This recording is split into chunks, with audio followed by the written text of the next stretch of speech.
ouvintes! Tudo bem com vocês? Esperamos que sim. Bem-vindos a mais um episódio do nosso podcast Museologia na Tela. Eu sou a Marina Quintiliano e eu estou aqui com a Beatriz Figueiredo. Hoje o nosso tema se chama Cinema e História da Arte, e com ele a gente queria falar um pouco sobre a influência do cinema em alguns movimentos artísticos de vanguarda.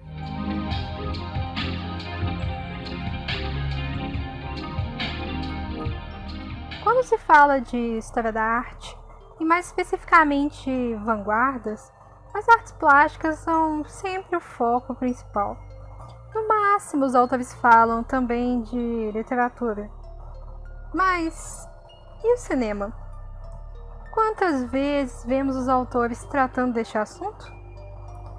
Talvez seja porque as artes plásticas são bem mais antigas, e falar de história da arte partindo delas é mais fácil. Mas como pode-se pensar em falar da história da arte sem citar a sétima arte? Pois bem, é sobre isso que a gente vai tentar conversar um pouquinho hoje, falando sobre algumas relações entre as vanguardas e essa forma de arte tão relativamente nova. A maioria dos movimentos artísticos que vamos citar hoje você pode encontrar também nos nossos outros podcasts do Museologia na Tela. Não se esqueçam de conferir, hein? Acho que pra mim, uma das coisas mais incríveis sobre o cinema em específico é essa capacidade que ele tem de nos transportar para uma realidade totalmente diferente. Eu acho que a imersão é a melhor palavra para descrever mesmo. E por mais que se fale muito no cinema pelo seu viés comercial, e acredito que toda a arte caia um pouco nesse quesito, o cinema, para mim, é uma forma muito pura e complexa de arte. Se eu, que não sou nenhuma crítica de arte, penso assim, e hoje, em 2020, imagina as pessoas que estavam vendo isso nascer há mais de 100 anos atrás. Não sei se você já ouviu falar do que aconteceu em uma das primeiras vezes que um filme foi exibido. Um trem chega à estação e as pessoas ficam tão chocadas que algumas até saem da sala por achar que o trem realmente estava vindo na direção delas.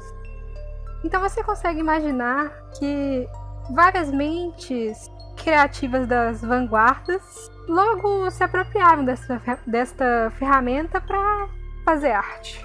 E pensando nisso, eu gosto muito de pensar sobre o cubismo mesmo, que na própria premissa ele pressupõe essa ideia de criar movimento e dinamismo, né, com as obras dele.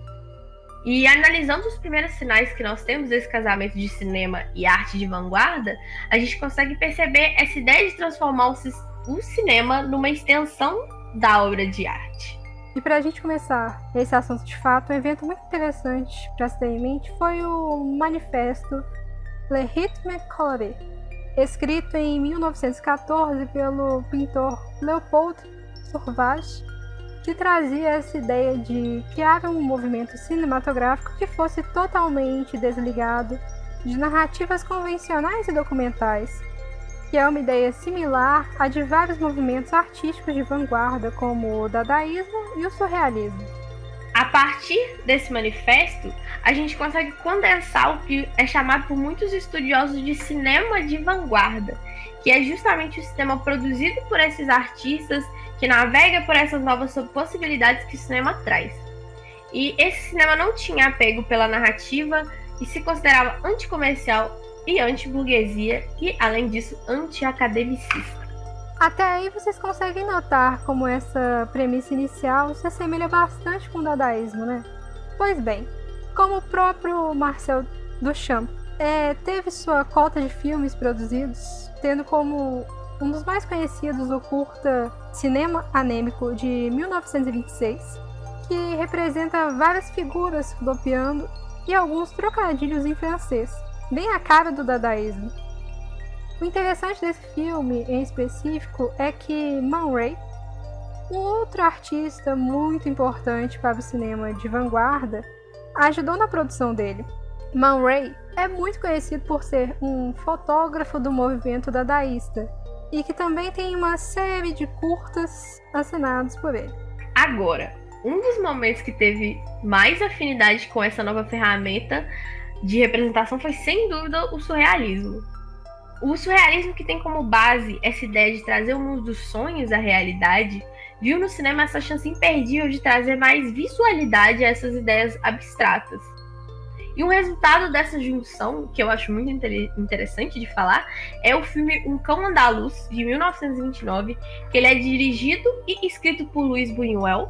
Um resultado dessa junção é o filme Um Cão Andaluz, de 1929, que é dirigido e escrito por Luis Buñuel, juntamente com o próprio Salvador Dalí, que, para quem não conhece, é um dos maiores nomes do surrealismo.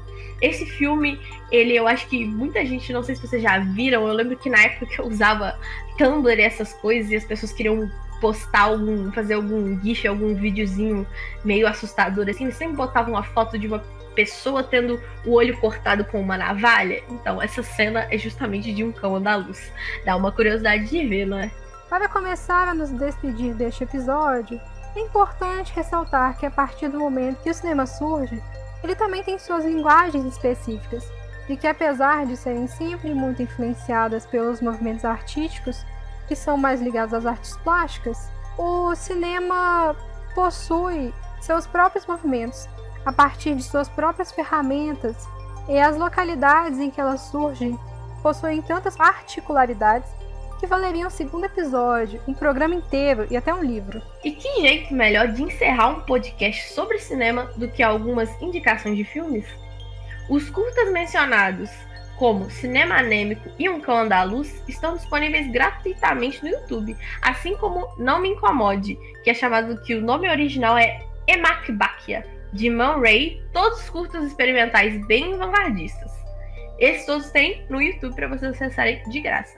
Se a vanguarda especificamente não te interessa tanto, recomendamos aqui Com Amor Van Gogh, Meia-Noite em Paris e Caçadores de Obras-Primas. Todos filmes um pouco mais atuais, mas que também falam sobre a história da arte de uma maneira ou de outra. E aí, qual é o seu filme favorito? Comenta com a gente! Nos vemos semana que vem no nosso próximo episódio e contamos com a sua presença. Tchau! Tchau!